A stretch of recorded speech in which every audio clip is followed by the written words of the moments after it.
साथियों, कैसे हो आप लोग? आशा करता हूं आप लोग स्वस्थ होंगे, मस्त होंगे। मैं जैसे यादव स्वागत करता हूं आपके अपने यूट्यूब चैनल AHS इन्फॉर्मेशन पे। अभी फिलहाल हमारी साइड पे एनजीटी लगी हुई है, ठीक है, जिसके कारण लेबर आ नहीं रही है, ठीक है। और हम अपना शॉर्ट वीडियो अपने इंडक्शन रूम, जैसे ये हमारी कंपनी का इंडक्शन रूम है सेफ्टी डिपार्टमेंट का, हम यहाँ पे लेबरों का इंडक्शन करते हैं, ठीक है। और मैं प्रेजेंट में CTC project private limited company के अंदर काम कर रहा हूँ, जो कि गुड़गांव में स्थित है, ठीक है। आइए हम बात करते हैं हायरार्की ऑफ कंट्रोल के बारे में। मैं जानना चाहूंगा नवनीत सर से, जो कि हमारे safety officer, senior safety officer है सीटीसी में, ठीक है। वो आपको बताएंगे कि हायरार्की ऑफ कंट्रोल क्या होता है। दोस्तों, ये है देखिए हमारे senior safety officer mister Navneet Pathak ji. ये सर हमें बताएंगे हायरार्की ऑफ कंट्रोल के बारे में, ठीक है। नमस्कार दोस्तों, मैं नवनीत कुमार पाठक, एचएससी डिपार्टमेंट में आपका स्वागत है। अभी एनजीटी लगी हुई है, अभी हम इंडक्शन रूम में बैठे हुए हैं हम लोग, और एनजीटी लगी हुई तो साइड पे कोई एक्टिविटी भी नहीं चल रही है। तो मैंने सोचा कि एक बहुत सारा डिमांड था लड़कों का कि हायरार्की कंट्रोल्स के बारे में बताया जाए, हायरार्की कंट्रोल्स होता क्या है। तो ये हमारा इंडक्शन रूम है, तो आज हम ऑफिस में ही वीडियो बना रहे हैं। एक बार इंडक्शन रूम को दिखा दिया जाए।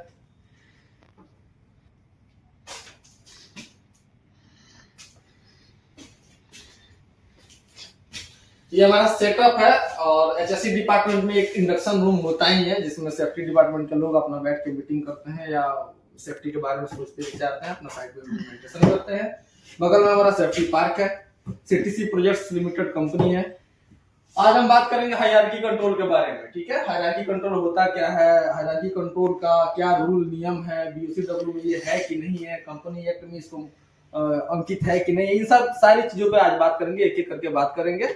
रूल नंबर कितना के अंतर्गत में हायरार्की कंट्रोल आता है, इसका प्रोसीजर्स क्या है, इसको साइट पे इम्प्लीमेंटेशन कौन करता है, कैसे होता है, इसमें टीम की क्या क्या रिस्पॉन्सिबिलिटी होती है, that's all about I will cover in this point hierarchy of controls में। अब हम बात करते हैं, जो सामने आपको दिख रहा है ये हायरार्की कंट्रोल्स का एक फॉर्मेट है, ठीक है।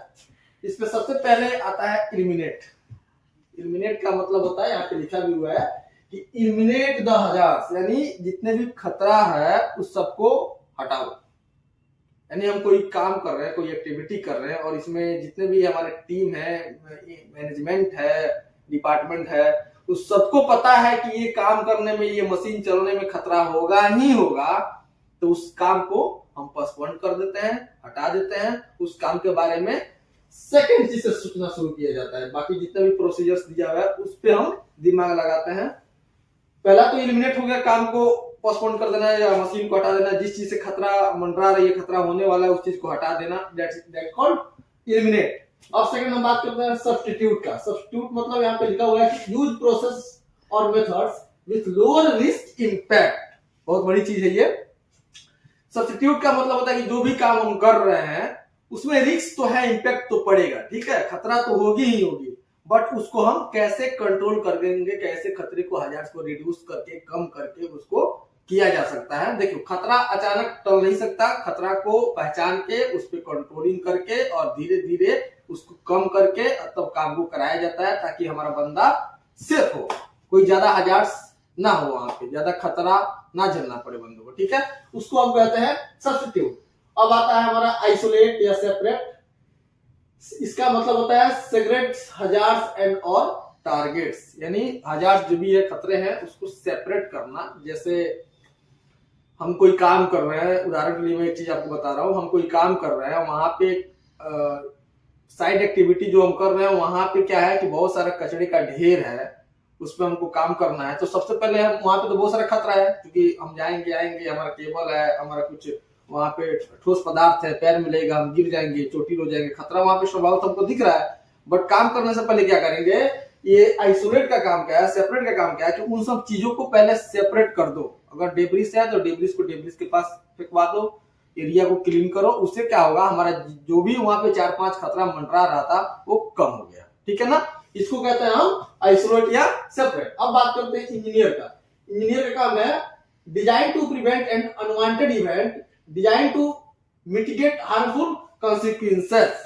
इसका मतलब ये होता है कि जो भी हम काम करने की प्रोसीजर है वहां पे, उसको डिजाइन को हम चेंज कर देंगे अगर ज्यादा खतरा दिख रहा है तो, ठीक है। सपोज दैट हम ग्राइंडर मशीन चला रहे हैं, हमारे पास स्पेस बहुत कम है चलाने का, तो वहां पे क्या करेंगे, डस्ट उड़ेगा, घिसाई होगी वाल की, डस्ट उड़ेगा, तो वहां पर हम क्या करेंगे कि एक ऐसा कंपोनेंट उस पे लगाएंगे, कवर्ड लगाएंगे, ताकि जो डस्ट हमारा है या अच्छा इक्विपमेंट लाएंगे, जो हमारा डस्ट है वो एक जगह कलेक्ट होकर के और आसानी से रिलीज हो जाए, जिससे हमारे पूरा एरिया इन्वायरमेंट जो है वो डस्ट ना हो। इसको हम कहते हैं इंजीनियर। अब बात करते हैं कि ऑर्गेनाइजेशन का। दोस्तों यहाँ पे साफ साफ दिख रहा है कि organization training, competency and communication का ही एक रूप है ऑर्गेनाइजेशन। इसमें हम क्या होता है कि सबसे बड़ी चीज होती है ऑर्गेनाइजेशन में कि जो बंदे स्किल्ड वर्कर हैं या हेल्पर हैं, हमारे बिल्डिंग कंस्ट्रक्शन में काम करने के लिए आ रहे हैं, तो दोस्तों ऐसा होता है कि आए दिन बंदे चेंज होते रहते हैं। 2 दिन काम किए, 10 दिन काम किए, फिर चेंज हो गए, फिर 2 महीने बाद काम किए, चेंज हो गए। तो उसके बीच में क्या होता है, वर्कर स्पेसिफिक नहीं होता है, ठीक है। पावर प्लांट या प्रोजेक्ट कोई रहता है तो, या कोई कंपनी मैन्युफैक्चरिंग की कंपनी रहती है, तो उसमें क्या होता है कि एक बार बंदे को हायर कर लिया गया तो कुछ दिन के लिए वो रहता है उसमें, तो उसको चीजें समझ में आती है, उसको जो चीज बताया जाता है समझ में आती है, कहाँ पे क्या है, कहाँ पे हजार्ड्स है, कौन सा एरिया में जाना मना है, कौन सा एरिया में जाना है, एक्सेस किधर है, ये सारी चीजों को उनको पता रहता है, ठीक है। तो बिल्डिंग कंस्ट्रक्शन में ये सारी चीजें सबको पता नहीं रहता है, ठीक है। इंडक्शन के दौरान ही उन सब चीजों को बताया जाता है उन बंदों से, और बीच बीच में हमें डेली एक्टिविटी कराना होता है। इसमें सारा पॉइंट्स जितने भी आपका एक्टिविटी है जिसमें हजार से ज्यादा दिख रहा है, उसके बारे में पूरा एलिबोरेट करके बताया जाता है, डिस्क्राइब करके बताया जाता है, ताकि बंदों को समझ में आए। देखिए बंदे जो है गांव से आते हैं, बंदे जो है बहुत गरीब फैमिली से आते हैं, पढ़ने लिखने में उतना सक्षम नहीं हो पाते हैं, तो उनको क्या होता है कि उन्हीं के भाषा में सरल तरीकों से उन्हीं के शब्दों में बताया जाता है इसके बारे में, ताकि उनको समझ में आए। कुछ इमोशनली तरीके से भी बताया जाता है, मोटिवेट किया जाता है ताकि समझ में आए। जैसे अब हम बात करते हैं ऑर्गेनाइजेशन में, तो ऑर्गेनाइजेशन में क्या होता है कि हम सबसे पहले टीबीटी देते हैं, टीबीटी के माध्यम से बंदों को समझाते हैं, अंडरस्टैंड करते हैं। उसके बाद ट्रेनिंग देते हैं, एक पार्टिकुलरली चीज पे ट्रेनिंग देते हैं, जैसे वर्क एट हाइट हो गया, हॉट वर्क हो गया, इलेक्ट्रिकल सेफ्टी का हो गया, ठीक है। क्रेन के बारे में हम ट्रेनिंग देते हैं, आपका मॉक ड्रिल हम कराते हैं, मतलब इन सारी तमाम चीजों को कराया जाता है ताकि लोग देखे और समझे। बहुत सारी चीजें है कि एक पार्टिकुलर चीज को अगर आप कहानी के हिसाब से समझाते हो, प्रैक्टिकली करके समझाते हो कि आग कैसे बुझाना है, तो ये सब जो दृश्य करके आप समझाते हो ना, सिनेमा टाइप का, तो वो बंदे को, और हमारा ह्यूमन साइकोलॉजी भी है कि अगर किसी चीज को देख करके वॉच कर रहे हैं, देख रहे हैं, सीख रहे हैं, तो जल्दी समझ में आती है। तो वैसे ऐसे एक समझाने की प्रक्रिया है। अब आपके ऊपर डिपेंड करता है कि बंदों को आप कैसे हैंडल करते हो। तो ये समझाने की प्रक्रिया है, इसमें हम टीबीटी ट्रेनिंग, मॉक ड्रिल वगैरह सब कुछ कराते हैं। इसका काम है, ये ऑर्गेनाइजेशन के अंदर में आता है। ये जो हम अभी बता रहे हैं आपको, ये ऑर्गेनाइजेशन के अंदर में आता है, इसको टीम कराती है। अब हम बात करते हैं procedure. Procedural controls, operating procedures, work instruction, permits, maintenance, designs, emergency response procedures. Procedures का मतलब होता है, मैं आपको 2 लाइन में समझा देने की कोशिश करता हूँ बहुत सरल भाषा में। प्रोसीजर्स का मतलब होता है कि कोई एक ऐसी एक्टिविटी जो पूरे प्रोसेस तरीके से उस एक्टिविटी को अंजाम किया जाए, एक्टिविटी पूरा किया जाए, काम को किया जाए और बड़ी शालीनता पूर्वक से काम किया जाए, ताकि किसी प्रकार की नुकसान ना हो। स्वाभाविक सी बात है, किसी चीज को करना है, गोल बनाए, उसको ऑब्जर्वेशन लिखे, उसका हजार्ड्स लिखे कि क्या क्या खतराएं हो सकती है, उस पर हम क्या क्या कंट्रोल कर सकते हैं, काम को किस तरीके से कराना चाहिए, काम को कौन करेगा, उसके लिए स्किल्ड पर्सन चाहिए कि हेल्पर चाहिए, ये सारी चीजें प्रोसीजर्स में आती है। उस काम को कराने वाला जो सुपरवाइजर होता है, इंजीनियर होता है, प्रॉपर सुपरविजन करने वाला जो बंदा होता है, वो इतना निपुण होता है कि उस काम को प्रोसेस बाय प्रोसेस वो बंदों से करा सके। That is called procedures. इसमें क्या होता है कि प्रोसीजर्स में हम परमिट सिस्टम को भी फॉलो करते हैं। बिना परमिट सिस्टम का तो कोई भी एक्टिविटी होता ही नहीं है।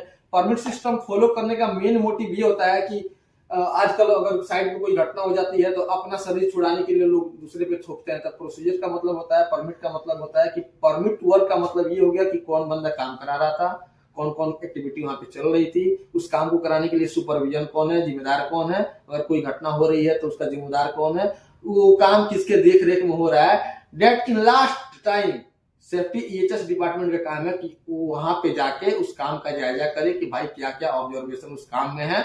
जो ऑब्जर्वेशन है उस सुपरविजन वाले पर्सन को बता दे कि भाई ये ऑब्जर्वेशन है, इसको कराओ, देन काम को स्टार्ट कराओ। इससे क्या होता है कि हमारा ना इन्वायरमेंटल, ना डिपार्टमेंटल, ना ऑर्गेनाइजेशनल, ये कोई भी क्षति यहाँ पे नहीं होती है, ठीक है ना। इससे हम सेफ रहते हैं। उसके बाद हम आते हैं पीपीज पे। बहुत बढ़िया क्वेश्चन है पीपीज। और सबसे बड़ी बात मैं आपको बता देना चाहता हूँ, पीपीज लास्ट में क्यों होता है। पीपीज लास्ट में इसलिए होता है कि पीपीज घटना को रोक नहीं सकता, पीपीज होनी को रोक नहीं सकता।